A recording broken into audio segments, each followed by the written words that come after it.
So my name is Joanne. I am in recovery for codependency and as an Al-Anon. I just last week celebrated 2 years in recovery, and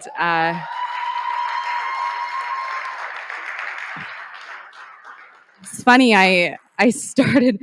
It was January, and I went to a Coda group, and then 2 months later, they're like, and it's closed, and we're having a pandemic, and I was like, huh. Interesting. Now I'm going to have a whole lot of time to deal with all this stuff. And thankfully, everything went online, and the world opened up in a whole new way for me. And so that was wonderful. So I'm going to share my story. I've done this before here, but it's funny. Every time that I share, new things happen. And so the new thing that has happened, I don't think I've shared since I've been doing 12-step program. Have I? No, I haven't. Here we go. This is new. And so yeah, I thank you even actually right now for letting me share my story, because this is actually aiding in my recovery. So thanks for listening.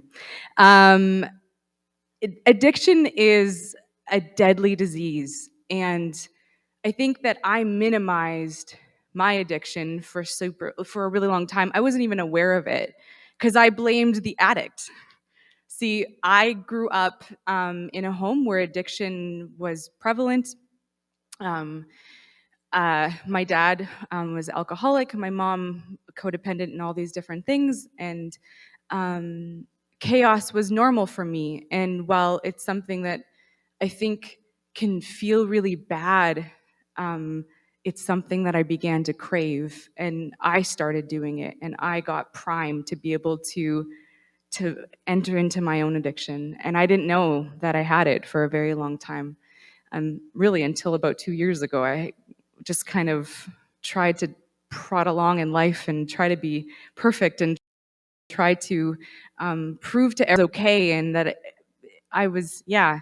I remember the first time that I opened up to somebody about my life, my childhood, because I grew up in a church where, I don't know, Union City Church, by the way, is a really great church. I often will say this. I'm going to throw a plug in. It's a great church because this pretty much happens on Sunday.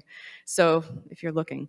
But I grew up in a church that wasn't like that, that wasn't open. There was very closed doors. I always felt as a kid like I was in this super bad family. And if people really knew like what happened, like we'd be thrown out of the church. Like easy. And I took on that responsibility from a really young age that it's my fault too. And if only I did, maybe it wouldn't be like that.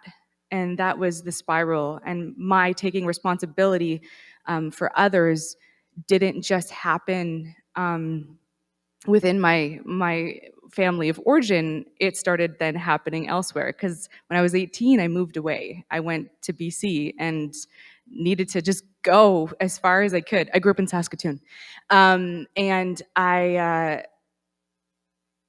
needed to leave the chaos, but I took the chaos with me everywhere I went. And so I found this great guy there. And I was like, he's nothing like, this is terrible. This is maybe going on the internet, but whatever. He's nothing like my dad. That's amazing. He must be a really good guy. And he is a really good guy. But turns out he's an addict. I didn't know that. He tell me he didn't really know either. We just kind of found ourselves, right? The codependent and the addict. And so we found each other. And here I am in this crazy life. Skip forward, we have 2 kids, and I'm threatening to kick him out of the house because his pornography addiction was out of control, and he kept relapsing and relapsing. And turns out later he actually is addicted to alcohol. And I was like, what? I had no idea, because I minimized everything. I put on blinders because I needed life to be okay. The biggest thing for me is I needed others around me to be okay. I was dependent on this chaos that I'm talking about. Real quick little blip is that I realized that there's a 3-part addiction that I learned about. We have the mental obsession, so the mental thing. We have 5 minutes. We have a spiritual malady, so a spiritual sickness where I'm disconnected from God. I call my higher God, by the way.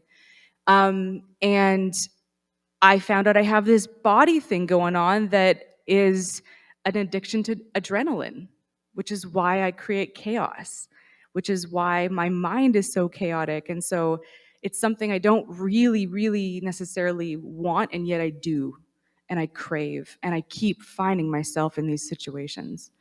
So I've got really good, I'm going to interrupt here to say I have news, is that the mental obsession can go away. We can be cured. There is a cure to our addiction. I'm not necessarily, it's never going to fully leave me, but God is powerful because in my powerlessness, I'm so grateful to say that I believe that my mind has been cured of this mental obsession. And I believe that He has put hope in my hopelessness. And that is such a gift because so many times in my life I felt helpless and hopeless. And so,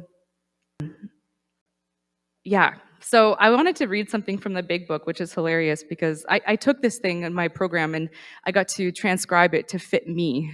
Instead of alcoholic, I'll say like chaos creator or controller fixer or whatever. And I don't know if that happens in this paragraph, but whatever. Here we go. So on page 100, it says, both you and the new man must walk day by day in the path of spiritual progress. If you persist, remarkable things will happen. When we look back, we realize that the things which came to us when we put ourselves in God's hands were better than anything else we could have planned. Follow the dictates of a higher power, and you will presently live in a new and wonderful world, no matter what your present circumstances. And I remember the first time I read that, I was like, oh, I want that. I want to live in a remarkable world. I want life to be wonderful.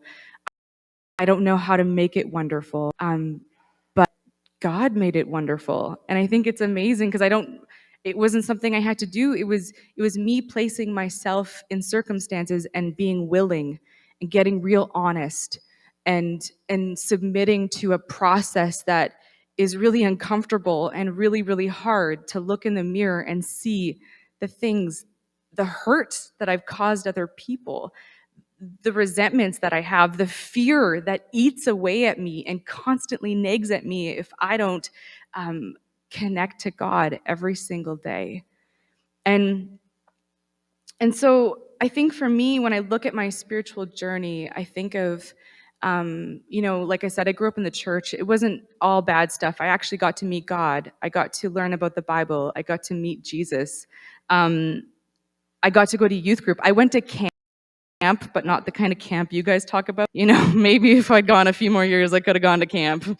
And so, but it was, yeah, I got to go and study the Bible. I actually went to school for that. And then I got to go and work in churches. And for some reason, I've never left the church, even though I feel like I've been burned by the church so many times. And so I got introduced to this thing called LifeLab. So I just say all these things because our life leads us, kind of like Shane was saying, our life leads us up until this point. And I'm grateful for all of the things. And I look back on my life and I see that God has intervened and God has been there and God has shown up. And sometimes I wasn't aware, but I became aware, and He awakened me to be able to see Him and see this remarkable life and be willing to have it. And so LifeLab, if you haven't taken it, is a really fantastic course. It was my first introduction to 12 steps. And then eventually I realized I graduated to needing like full out 12 steps, which is great. And so I think the thing I want to share from with my 2 minutes, 1 minute left, is that God has done amazing things for me, this remarkable, wonderful life. I feel like I'm living it. Really, truly, I feel like God has given me peace of mind that I didn't have before. My mind was so chaotic. It was running, running, running. It was people pleasing. It was obsessing. It was trying to like create this play around us so that everybody could be okay and then I could be okay. And everything was dependent upon the other people around me. I was never going to win. It was never going to happen. Like I said, it's a deadly disease.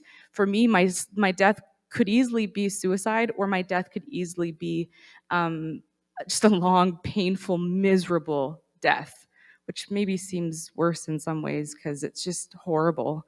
I've seen it lived. And so,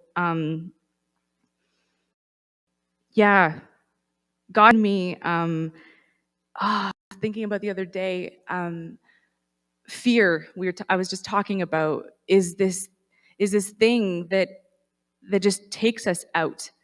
And fear, I realized, God now has done this thing, and it's like he made me aware. And so the other day I was talking to a friend and fear popped in. Automatically I thought, oh, I wonder what he thinks of me.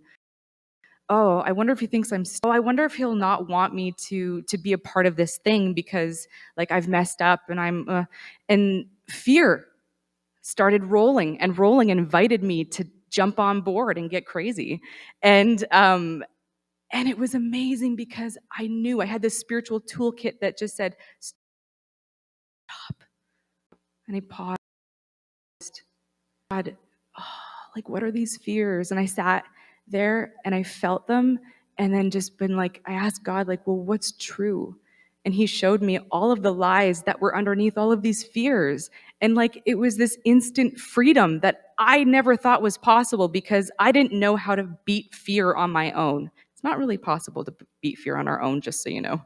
Um, and so God does for me that which I cannot do for myself. But not only that, he does even better for me because his life for me that he has for me is better, like it said here, is so much better than I could have planned.